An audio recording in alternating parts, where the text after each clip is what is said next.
सारी दुनिया आपको, आपके जितने भी फॉलोअर हैं सब आपको खान सर बुलाते हैं। अब तो आप बता दीजिए आपका पूरा नाम क्या है खान सर? एक्चुअली क्या है कि एक शिक्षक के लिए खुद के नाम से ज्यादा मायने रखता है कि उसके द्वारा पढ़ाए गए लड़के देश का नाम रोशन करें यहाँ पर, तो वो लक्ष्य मेरे लिए ज्यादा इंपॉर्टेंट है। हमको अपने से नहीं ज्यादा मतलब नहीं। वाह। मैं खान सर के बारे में बता दूं कि इनका यूट्यूब पे जो एजुकेशनल चैनल है उसके 17 मिलियन मतलब 1,70,00,000 फॉलोअर्स हैं। अब 19 हो गए। 19 हो गए। बाप रे, क्या बात है, वाह।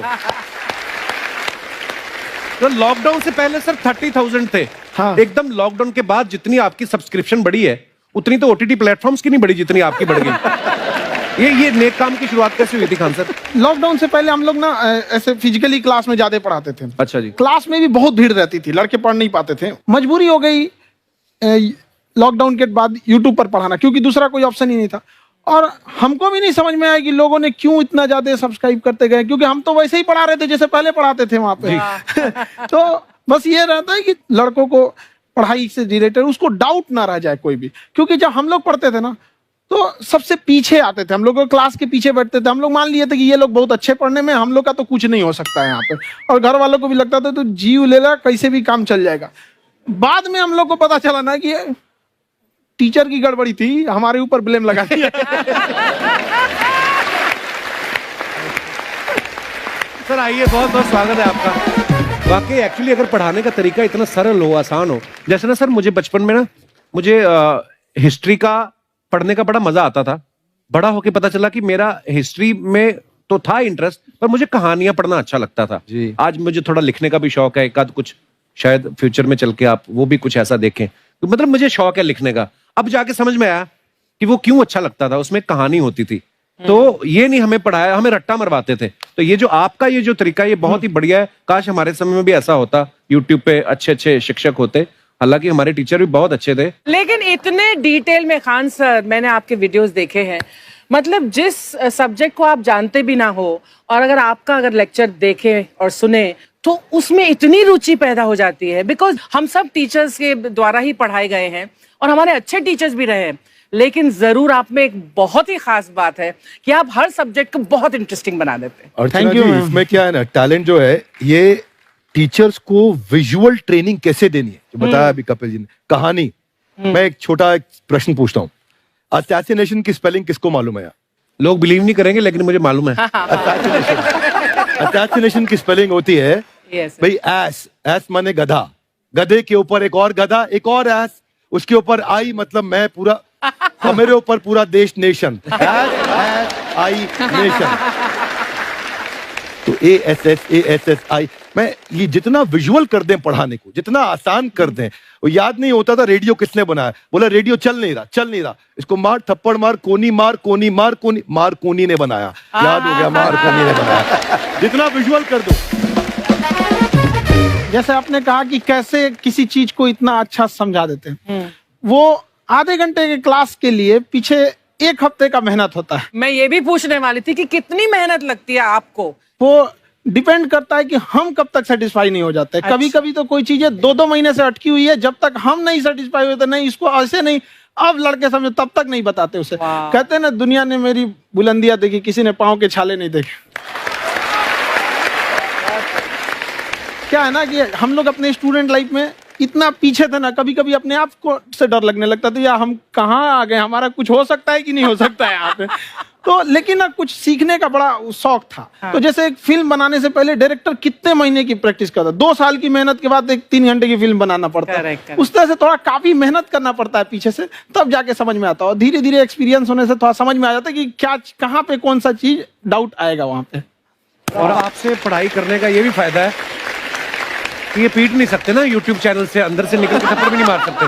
हमें तो पीटा ही इतना है ना, हम तो मतलब टीचर से सवाल नहीं पूछ सकते थे। अभी बचपन में पूछ भी लिया ना कि सर सूरज कितना दूर है, तुझे जाना है उधर है। मतलब ये नहीं कि बच्चे के साथ दोस्ती करो, उसके साथ आजकल माहौल बहुत बदल गया है। अब तो बच्चों की पिटाई भी नहीं होती, हमारे टाइम बड़ी पिटाई होती थी। हम भी कहते हैं, हमसे भी लड़के नहीं पूछते हैं, क्योंकि उन्हें पूछने की नौबत ही नहीं आती है। क्लियर हो जाता है ऐसे ही। वाह, क्या बात है। मैंने देखा है सर आपके फॉलोअर्स में रवीना टंडन भी है एक। तो जब आप आए, कितनी मुस्कुराहट आई खान साहब आपके। तो जब कभी आप कोई नया वीडियो डालते हैं तो आप उनको पर्सनली मैसेज करते हैं कि किसी चीज पे डाउट हो तो कॉल मी एनी टाइम, ऐसा कर सकते हैं आप। अच्छा, विवेक सर के बारे में हमने सुना है कि किसी को बिजनेस रिलेटेड प्रॉब्लम हो तो ये 5 सेकंड के अंदर जवाब दे देते हैं। जब भाभी जी आपको तैयार होने के बाद पूछती मैं कैसी लग रही हूँ, 5 सेकंड में जवाब दे पाते हैं आप?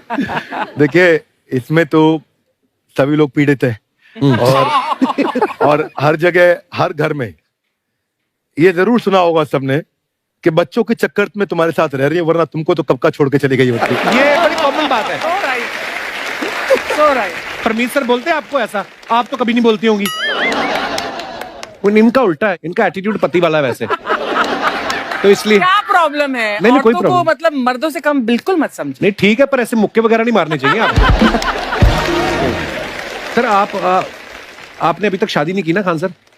नहीं। इतने पॉपुलर हो गए आप, आपका सेंस ऑफ ह्यूमर इतना अच्छा है, तो बड़े सारे प्रपोजल तो आते होंगे आपको। अभी तो इधर कुछ नहीं है ऐसा।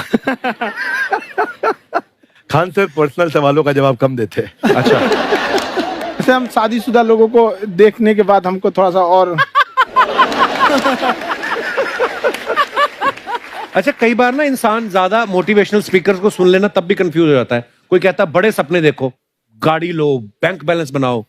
कोई कहता है कि इच्छाएं नहीं रखनी चाहिए, ये दुखों का कारण है। हम किसकी सुने गुरुजी? सुने सबकी, करे खुद की।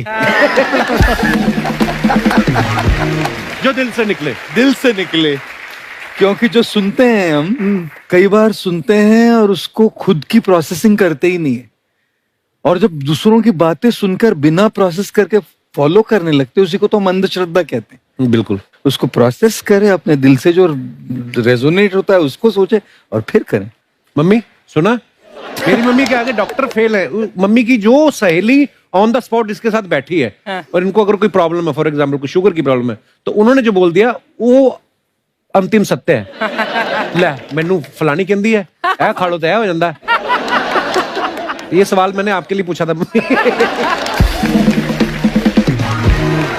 आई wanted to ask Khan sir कि आपका एक एपिसोड था ट्रेन के बारे में, कि ट्रेन में ऐसा क्यों होता है, शुरुआत में ऐसा हुआ था, ये यहाँ पर बोगी के लिए ये कनेक्शन, तो ये सोर्स क्या होते हैं आपके, कहाँ आपसे से सुन ढूंढ के लेंगी, लाते उसके हैं? बाद खुद का चैनल शुरू करेंगी। कुछ चीजें तो ऐसे डायरेक्टली मिल सकती हैं, और नहीं तो वहाँ ऑन द स्पॉट जाके वहाँ पे पूछ लेते। जो वर्कर होते हैं ना, उन लोग को ज्यादा आइडिया रहता है उन लोग से, वो पूछ लेते हैं कि ये कैसे काम करता है। तो वो ज्यादा कोशिश करते हैं कि हम किसी चीज को खुद से अगर जाने रहेंगे तो ज्यादा अच्छे से डिलीवर कर सकते हैं। तो कई बार वहाँ यार्ड वगैरह में भी चले जाते हैं पता करने के लिए। लेकिन बहुत इंटरेस्टिंग था। हवाई जहाज पर भी बनाइए। आप कहती हैं तो एक उस पर भी बना ही देंगे। बहुत शुक्रिया जी। अच्छा सर, कई बार ना माँ बाप भी, जो मैं ये कहूंगा कि उनकी गलती होती है कि अगर बच्चा आपका 4-5 साल का है, आप शुरू से उसके मन में डालना शुरू कर देते हो कि ये तो इंजीनियर बनेगा। हो सकता है बाप इंजीनियर हो, वो चाहता है कि जरूरी तो नहीं है। अब मेरे पिताजी पुलिस में थे जी, मेरे मामा सब आर्मी में थे, मैं अकेला इस फील्ड में निकला है, मुझे ये चीज अट्रैक्ट करती थी। ये कहाँ तक सही है सर? जी, मेरे हिसाब से तो बच्चों पे कभी प्रेशर नहीं डालना चाहिए, लेकिन साथ ही साथ हमको ये भी देखना चाहिए कि जैसे एल्बर्ट आइंस्टाइन ने एक बहुत अच्छी बात बताई थी, अगर एक खरगोश हो, एक बंदर हो, एक हिरन हो, एक शेर हो और एक मछली हो, उन सब को आप एक कतार में खड़ा कर दीजिए और उन सब के लिए एक ही टेस्ट हो कि आप पेड़ पे सब लोग कैसे चढ़ पाए। बहुत खूब। ओके, अब सबको एक टेस्ट कैसे दिया जाए? मछली तो आत्महत्या कर लेगी सोच के कि मैं तो कोई पास ही नहीं होंगी, ये मछली कैसे पेड़ पे चढ़ेगी? राइट। लेकिन कई बार ऐसे हो गया ना कि एजुकेशन सिस्टम ऐसी बन गई कि बस ग्रेड्स हो गए, सब्जेक्ट्स पढ़ने हैं, Right. जो भी किया है, और वो भी जरूरी है, लेकिन वो करते करते बच्चों के जो इंटरेस्ट है, बच्चों की जो पैशन है, उसमें उनको एंकरेज करना बहुत ज्यादा जरूरी है। एक पिताजी एक बार अपने बेटे को ऐसा चाटा मारे जोर से, तो पड़ोसी ने पूछा क्यों मार रहे जी? बोले कल रिजल्ट है इसका। कल रिजल्ट? तो बोले रिजल्ट कल है ना साहब, तो आज क्यों मार? कल बाहर गाँव जा रहा हूँ, कल का काम आज निपट के करता। कहने का मतलब ये है कि आप देखिएगा कि अगर आप बच्चों को अपने कॉम्पिटेंस के हिसाब से नहीं देंगे तो ये चाटे ही खाते रहने पर फेल ही होते रहेंगे। बहुत खूब। ओके। अच्छा, विवेक सर का एक कहना है कि बच्चों का अगर 95% से ज्यादा मार्क्स आते हैं वो भी खतरनाक होते हैं। 75 से 85% वाले जो बच्चे होते हैं लाइफ में बड़ा अच्छा करते हैं। अच्छा। कभी किसी पेरेंट्स ने आके कहा है कि आपकी वजह से मेरा 95% वाला बच्चा 75 पे आ गया? नहीं, बेसिकली 95%, देखिए स्कूल में जो पढ़ाई हो रही है, जो भी बताया, वो classroom based conceptual theoretical approach है। और उसमें बच्चे को क्या चाहिए, एक कॉन्सेप्ट होता है कि जिस सब्जेक्ट में 10 में से 3 आ रहे हैं उस पर फोकस करने की जगह वहां फोकस करो जिसमें 10 में से 7 आ रहे हैं, ताकि उसका सुपर स्पेशलिस्ट बने। पर वहां सब कुछ पोर किया जा रहा है, तो 95% के चक्कर में, 98% के चक्कर में अपनी ओवरऑल डेवलपमेंट कर नहीं पाता है। और ये पुराने पैटर्न्स के कारण हमारे यहाँ बच्चे डेवलप नहीं हो रहे हैं, और पैटर्न्स इतने मजबूत हैं। तो मैं ये लोगों को बोलता हूं कि बच्चे को जो उसको आता है, जो उसको भाता है, जो बाजार चाहता है, जब इनका कॉम्बिनेशन बन जाता है तो बच्चा इतना सफल हो जाता है कि उसके मुकाबले कोई और खड़ा नहीं हो पाता। क्या बात है, बहुत अच्छी बात। मैं देखो, ये पुराने बिलीफ तोड़ने जरूरी हैं। आप जानते हैं गाय